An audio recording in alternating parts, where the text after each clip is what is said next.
I'm reaching out here because I need an outside perspective. I think I just need to talk to someone who doesn't live in this town. This all started about a month ago. Our local community safety patrol has always been more of a social club than a serious security force. It's a sleepy suburb, so aside from the occasional stray animal or a deer in someone's garden, there isn't much to report. It gives the older guys a sense of duty, though, and I think it makes the families feel a bit more secure. Since it's a tight-knit area, we usually look out for them, offer them a coffee or a cold soda when they pass by, or chat about the weather. Most of them are retired. One of them, Bill, is a former sheriff's deputy who still likes to feel like he's on the beat. The others are Marty, who spends his life restoring vintage cars, Marcus, a retired teacher with a dozen grandkids, and Arthur, who is convinced the local water tower is part of a government experiment. You learn these things when you've lived here as long as I have. Everyone knows everyone's business. That's why what happened next is so unsettling. About 3 weeks ago, the patrol got a call from the Bensons. They lived a street over from me and were the kind of quiet people you rarely saw. Apparently, they were reporting strange scratching sounds coming from the side of their house. I happened to be on my porch when I saw Marty speeding by in his old pickup truck with a look of genuine concern on his face. I asked him what was going on, and he told me the Bensons sounded genuinely panicked on the phone. I was surprised. They weren't the type to cause a fuss. He drove off to check it out, and I eventually put out my cigarette and went to bed, thinking it was probably just a raccoon. The following afternoon, I spotted Marty patrolling near the local park while I was heading back from the grocery store. Curiosity was gnawing at me, so I pulled over to the curb to catch him. "Hey, Marty," I called out, waving through the window. He offered a cheerful, toothy grin and waved back. "Did you ever figure out what was going on at the Bensons' place last night?" Marty's smile didn't just fade, it vanished. He squinted at me, his brow furrowed in genuine confusion. "I'm sorry, Leo. What was that?" "The noise complaint," I said, a small, uneasy laugh escaping me. "You were heading over to the Bensons' house in a hurry last night, remember?" "Who are the Bensons?" He chuckled dryly, looking at me as if I were telling a joke he didn't quite get. I went quiet for a second. A cold chill ran down my spine as I wondered if Marty's memory was finally starting to slip. It would be a damn shame. He was one of the sharpest guys I knew. "The Bensons. You know, the family in the colonial house on the corner of Willow Court?" He stared at me for a long beat. Now, the look on his face suggested he was the one worried about my mental health. "Leo, that house has been empty for months. Nobody's lived there since last winter." I opened my mouth to argue, then thought better of it. I didn't know how to handle the conviction in his voice, but I knew this conversation wasn't going anywhere. "Right, maybe I got the name wrong. Anyway, thanks for keeping an eye on things, Marty." I rolled up the window and started the car, but a heavy, leaden feeling had settled in my gut. Something about how certain he was, how absolute, felt fundamentally wrong. It was oily and uncomfortable. Instead of turning into my driveway, I drove straight to the corner of Willow Court. The driveway was bare. No SUV, no kids' bikes, nothing. I got out, walked up the path, and pressed the doorbell, frantically rehearsing some excuse about a misdelivered package in my head. Silence. I waited, my heart thudding against my ribs, and rang it again. Maybe they were just out for the day. That would explain the missing car. I let out a long, shaky breath, shook my head at my own overactive imagination, and drove home. When Elena got home from her shift, I couldn't keep it inside anymore. "Elena, something really bizarre happened today. Remember how I told you Marty was heading over to the Bensons' place last night to check on some noises?" She looked at me as if I'd just started speaking a foreign language. "The Bensons? Who on earth are they?" I blinked, feeling the room tilt slightly. "The Bensons, Elena. The couple with the 3 young kids. They live on the corner lot on Willow Court. They brought over those homemade holiday cookies a few years back, remember?"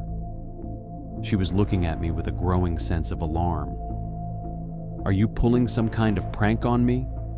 Leo, nobody has ever brought us cookies, and nobody lives in that house. It's been empty forever." I felt the air go out of me. She started putting her things away, but she kept casting worried glances my way, looking just as unsettled as I felt. Throughout the following week, I poked around. I asked a few more people in the neighborhood, but the answer was always the same. No one named Benson had ever lived there. In fact, most people couldn't even recall the last time that house had been occupied. I began to spiral, wondering if I'd hallucinated the whole family, and even that conversation with Marty the night before. I spent late nights falling down internet rabbit holes about the Mandela effect and collective amnesia. I barely slept for days, my mind spinning in circles.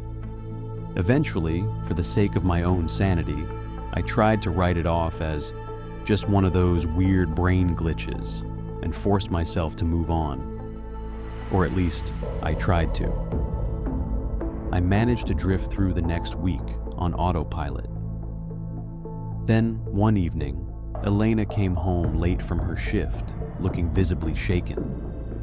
I asked her what was wrong, and she mentioned crossing paths with Marcus on her way down the block.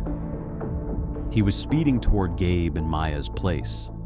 Apparently, they'd called in, reporting those same bizarre scratching sounds outside their windows. I could see the gears turning in her head, and she looked deeply uncomfortable. "Leo, didn't you say Marty told you the exact same thing about that other family last week? The Brinkleys or something?" she asked, her voice tight with a mix of disbelief and dawning recognition. "The Bensons," I sighed, the weight of it pressing down on me. "Only he doesn't remember it happening. Nobody does. They all swear that family never existed." Her lips thinned into a hard line. "I've never seen anyone in that corner house, and I don't know any Bensons. But this is just weird. It's the exact same conversation, just with Marcus instead." She swallowed hard, her eyes searching mine. "Do you think you might have, I don't know, dreamed it? Like a premonition of what Marcus just told me?" "I was wide awake, Elena," I said, my voice cracking slightly.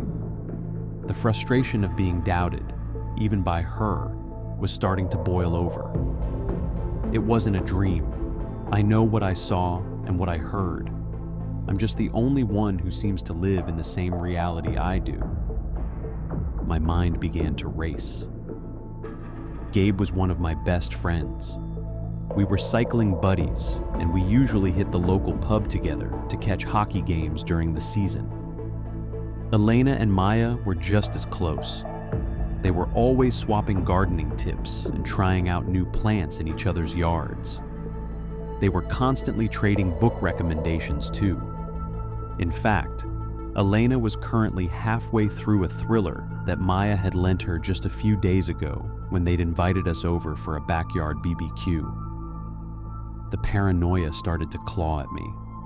I couldn't shake the feeling that something terrible was closing in on them. "Should we go over there, right now, just to see if they're okay?" I asked, knowing I probably sounded manic. "I'm sure Marcus has it under control," He used to be a first responder. He's seen it all, she replied, though a shadow of worry lingered in her eyes. Let's just call them first thing in the morning and check in.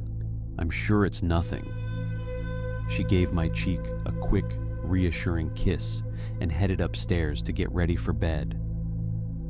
I sat in the kitchen for a long time, the silence of the house feeling heavy and suffocating. When I finally dragged myself upstairs, she had already fallen asleep, her thumb still marking a page in the book she'd borrowed from Maya. I moved the book gently to her nightstand and climbed into bed, but sleep was nowhere to be found. The next morning started out deceptively normal. We both had the day off, so I decided to make a proper breakfast. I was flipping thick waffles and singing a series of nonsense operatic arias to our dog, Buster, while the coffee brewed. Elena usually finds my morning antics charming, or at least she tolerates them with a smile. After serving up some slightly too crispy waffles and over-easy eggs, I brought up the subject without even thinking about it. I'm going to give Gabe a ring in a bit. Do you want to check in with Maya too, just to be sure they're okay? She gave me that look again, the one that suggested I'd just grown a second head. Maya? Who on earth is Maya? A flash of genuine anger surged through me, though I tried to keep my voice steady. Elena, seriously, don't mess with me right now. It's not funny. She looked genuinely startled, her fork hovering halfway to her mouth. She looked offended by my tone, but beneath that, I could see her brain trying to solve a puzzle that didn't have any pieces. Leo, I'm not messing with you, she said, her voice dropping to a serious, quiet tone.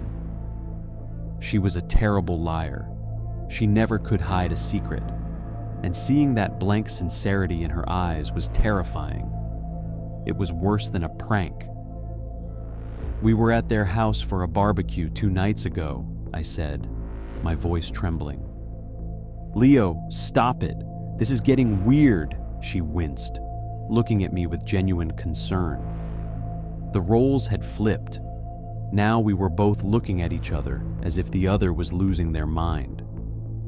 My eyes darted to the thriller novel she'd brought down from the bedroom to read while I cooked. If you don't know who Maya is, then tell me where you got that book, I demanded, pointing at it a little more aggressively than I intended. Her eyes drifted to the cover. She squinted, tilting her head as if seeing the object for the first time. I don't actually remember, she murmured, her voice trailing off. I think I've just always had it. Or maybe I picked it up at that little free library down the street.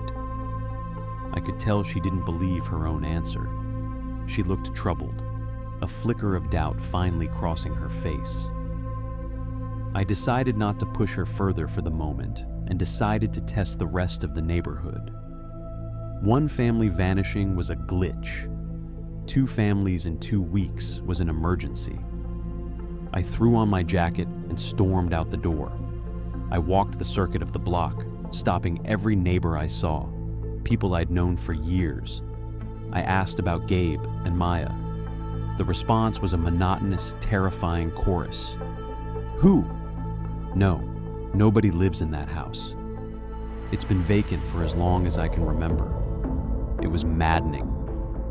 I felt like the world was a play, and everyone had been given a new script except for me. I marched over to Gabe and Maya's place. Their driveway was empty. I hammered on the front door. No one answered. I stood there for 20 minutes, knocking, ringing the bell, calling their names through the glass, as if I could somehow force them back into existence. The house remained silent. The windows were dark and hollow, like the eyes of a skull. I didn't stop at the front door. I ran around the side and vaulted over the wooden fence into their backyard. My heart nearly stopped. There, parked right by the sliding glass door, was their son's bright red tricycle. I felt a surge of both vindication and pure, unadulterated horror. It was real. They were real. I peered through the windows, but the interior looked like a ghost ship. Furniture covered in dust, air still and dead. I spent an hour pacing the perimeter, searching for any other scrap of evidence. But the tricycle was the only thing the glitch had missed. I considered breaking a window, but I knew the rules of this place. The neighbors talked. If I broke in, I'd be the crazy guy arrested by the local police before I could find the truth. Besides, a small, dark part of me was still terrified that this was all in my head. I spent the rest of the day knocking on doors, pleading with people to remember. They looked at me with pity, the kind you reserve for someone who's had a complete mental breakdown. At first, I was beyond frustrated. I was livid. I kept shouting that I'd shared a beer with Gabe just 48 hours ago. But as the hours dragged on, the fire died out, replaced by a crushing, hollow grief. I loved Gabe like a brother. Now, the world had simply edited him out like a clumsy mistake in a manuscript.